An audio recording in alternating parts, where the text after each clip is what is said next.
Global climate change, some of this has changed. That the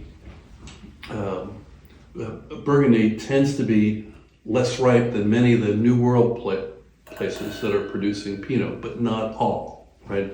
There's very cool parts of Patagonia in Argentina, Tasmania, Germany, in Australia, the faults in Germany, Alsace. Germany, Alsace. There's little Switzerland. outgrowths of Switzerland. There's outgrowths, there are outcroppings of cool climate. But the world is warming, that we know. And it's helped some places like the Loire Valley. Pinot from Sancerre has gotten better. I got a feeling that's going to become really good in the not too distant future. Right. Got to get it before the prices go. Go. Haute Côte de Nuit, same thing. Haute Côte de Nuit, oceans and oceans of Pinot Noir at very, very reasonable prices because you hardly ever could ripen it. Well, they're not having trouble ripening it anymore, and the prices haven't gone up that quickly. Right, wines that you can confuse with Pinot. So generally, Pinots, not always, but generally tend to have lighter color because they have thinner skins. And so there's a whole slew of wines that can fake you out. Right? For me, Etna Rosso can fake me out. So if I've got a wine that I'm thinking, oh, it could be Pinot, but it could be Nebbiolo, and I say, oh, it's Etna Rosso. Nebbiolo can, especially with some climate change, Nebbiolo can sometimes It's got very similar aromatics. It's the tannin profile gives you the coup, Right. but the aromatics can be also very beautiful. Yeah. I usually find more like orange color on Yes. that. It was more brick change, early brick change on Nebbiolo. You can also get it on Sangiovese. So Sangiovese is another one as well that can sometimes mimic Pinot. Most don't, but some can. Both Nebbiolo and Sangiovese tend to have higher acidity than Pinot does, so Pinot can have pretty good acidity. Colares in Portugal, which is very hard to find, can be Pinot-like. Grenache is sort of a warm climate. If it's done in the right way, it can fake you out, and you can swear that it's Pinot Noir. Yeah. Cru Beaujolais, and then when you taste Cru Beaujolais, as it gets older, it tastes a whole lot like aged Burgundy. Anyone taste the Beaujolais Nouveau? No. Oh, we have recently. A couple Last weeks ago. week. Yeah. Yeah, a couple just- weeks ago. I think. How was it? Third November and I loved it. Thursday in November. Was it Yeah. good? It's good. Yeah, we usually tastes like a juice, but then this time it did taste like wine. Yeah, So I it was tasted interesting. three. Two tasted really bad, and then there was this one. It was really good. Okay. Yeah, so I got this bright color on the first one. It was the darkest of the three, but still not all that dark.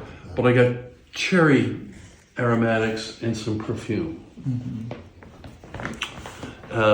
On the second wine, I get this light red, some rim clearing, trace brick. And then on the nose, I get some oak, vanilla, a bit more so than some berry. So just on the nose and the color alone, I was thinking that these are two Pinots, The first two. first two. And then when I got the third wine, it was pretty Pinot-esque on the nose as well,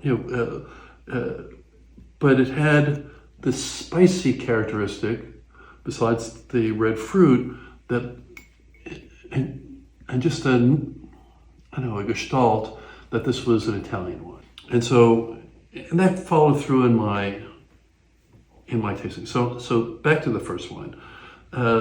So I got the same flavors, the cherry, the perfume, some anise characteristic. I'm not getting oak as one of the main flavors that I'm tasting.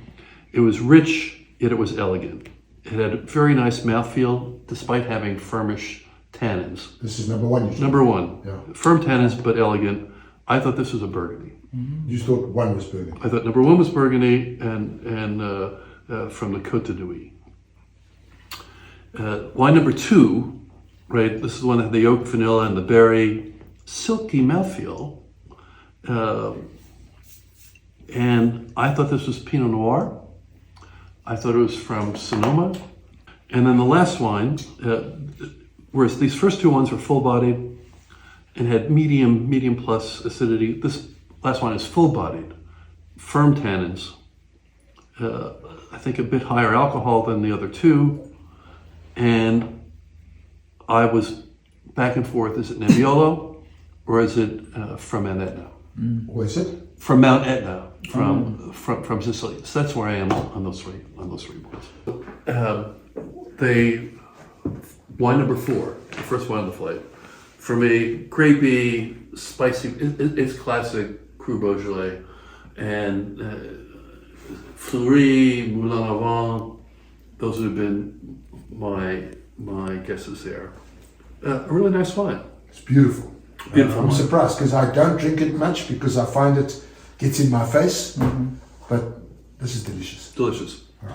And then I did the same dance, Peter, as you. I went back and forth on these two as to which one is the New World wine, which one is the Burgundy. And I'll just the wine number 5 to me, it was perfumed, which in my book would lead me more towards the Burgundy. But of the two wines, it was the more oaked wine, right? Right. Though there are producers like Both of them are oak. yeah, Dujac and others use heavier oak Yeah. than a lot of their colleagues. So I get some oriental spices from the oak. And again, I was back and forth. Number 5 is a more expansive Which did wine. you find oakier? Pardon? Which do you find oakier? I find number 5 oakier. Okay. And Not so for me. And again, is this a New World Pinot that's definitely produced in a Burgundian style, or is a new, more modern Burgundy where they've used more oak? I probably would have written it up that way. And then the last wine, this is a lighter style of Pinot. And so is it more a Marsanne Burgundy, or is it a cooler climate Pinot from a place like Patagonia or Tasmania, Oregon? I was confounded a bit when I first tasted the wine. I thought the alcohol was higher than it is because I got some bite in the back of my throat, and I thought that was volatile acidity. And so, sort of on that basis, I would come down that this is the New World Pinot, but from a pretty cool place.